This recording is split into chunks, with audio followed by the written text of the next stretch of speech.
পশ্চিমবঙ্গের রাজনীতিতে নতুন করে অস্থিরতার সৃষ্টি হয়েছে। সাম্প্রতিক বিধানসভা নির্বাচনে পরাজয়ের ধাক্কা সামলাতে না সামলাতে এবার দলীয় বিদ্রোহের মুখে পড়েছে মমতা বন্দ্যোপাধ্যায়ের নেতৃত্বাধীন তৃণমূল কংগ্রেস। পরিস্থিতি এমন পর্যায়ে পৌঁছেছে যে সম্ভাব্য ভাঙন আর সাংগঠনিক সংকট মোকাবিলায় দলের সব সাংগঠনিক কমিটির বিলুপ্ত করার মতো কঠোর সিদ্ধান্ত নিতে বাধ্য হয়েছে দলের শীর্ষ নেতৃত্ব। বুধবার সামাজিক যোগাযোগ মাধ্যম এক্সে দেয়া এক আনুষ্ঠানিক বার্তায় সর্বভারতীয় তৃণমূল কংগ্রেসের পক্ষ থেকে জানানো হয়, পশ্চিমবঙ্গের দলের সব সাংগঠনিক কমিটি, শাখা সংগঠন এবং সহযোগী সংগঠনের বর্তমান কমিটিগুলো অবিলম্বে ভেঙে দেওয়া হচ্ছে। দলের পক্ষ থেকে বলা হয়, বর্তমান রাজনৈতিক ও সাংগঠনিক পরিস্থিতি বিবেচনায় নিয়ে এই সিদ্ধান্ত গ্রহণ করা হয়েছে। একই সঙ্গে তৃণমূল কংগ্রেস সর্বস্তরের আত্মসমালোচনা, কর্মক্ষমতার মূল্যায়ন এবং সাংগঠনিক পর্যালোচনার একটি বিস্তৃত প্রক্রিয়া শুরু করবে। সেই মূল্যায়নের সংগঠনগুলোর কাঠামো নতুনভাবে সাজানো হবে এবং পর্যায়ক্রমে নতুন কমিটি ঘোষণা করা হবে। বিবৃতিতে আরও বলা হয়, ভবিষ্যতের রাজনৈতিক চ্যালেঞ্জ মোকাবিলায় দলকে আরও শক্তিশালী ও কার্যকর করে গড়ে তোলায় এই পুনর্গঠন প্রক্রিয়া শুরু করা হয়েছে। উল্লেখ্য, 2011 সালের বিধানসভা নির্বাচনে ঐতিহাসিক জয় অর্জনের মাধ্যমে কমিউনিস্ট পার্টি অব ইন্ডিয়া বা সিপিএম এর দীর্ঘ 35 বছরের শাসনের অবসান ঘটিয়ে পশ্চিমবঙ্গের ক্ষমতায় আসে তৃণমূল কংগ্রেস।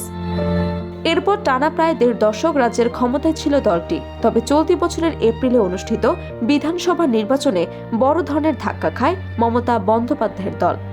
294 আসনের বিধানসভায় মাত্র 80টি আসনে জয় পেয়ে বিরোধী দলে পরিণত হয় তৃণমূল কংগ্রেস। নির্বাচনের ফল ঘোষণার পর থেকেই দলের ভেতরে অসন্তোষ এবং অসাংগঠনিক বিশৃঙ্খলার লক্ষণ স্পষ্ট হতে শুরু করে।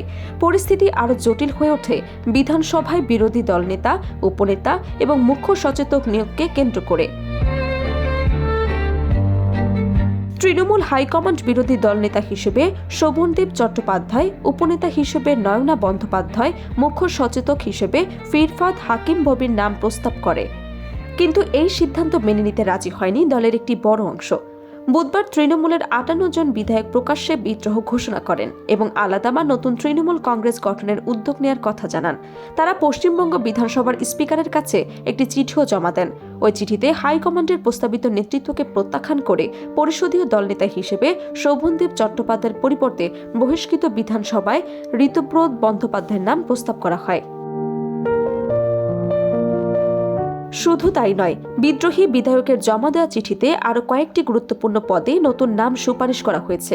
সেখানে উপদলনেতা হিসেবে বহিষ্কৃত বিধায়ক সন্দীপন সাহা, জাবেদ খান, শিউলি সাহার নাম উল্লেখ করা হয়েছে।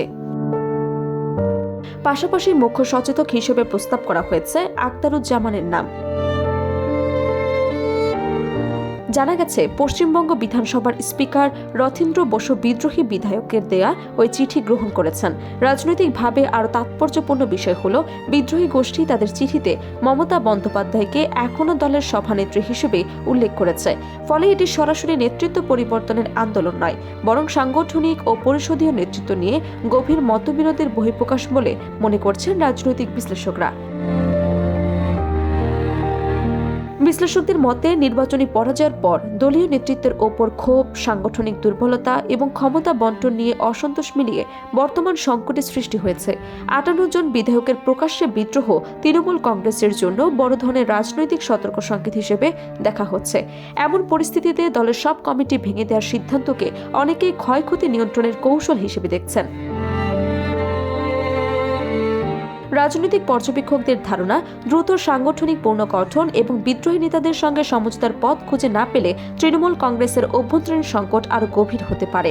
আর সে কারণেই সম্ভাব্য ভাঙন রোধ করে দলের নিয়ন্ত্রণ পুনরুদ্ধারের লক্ষ্যেই সর্বাত্মক পুনর্গঠনের পথে হাঁটছে তৃণমূল হাইকমান্ড।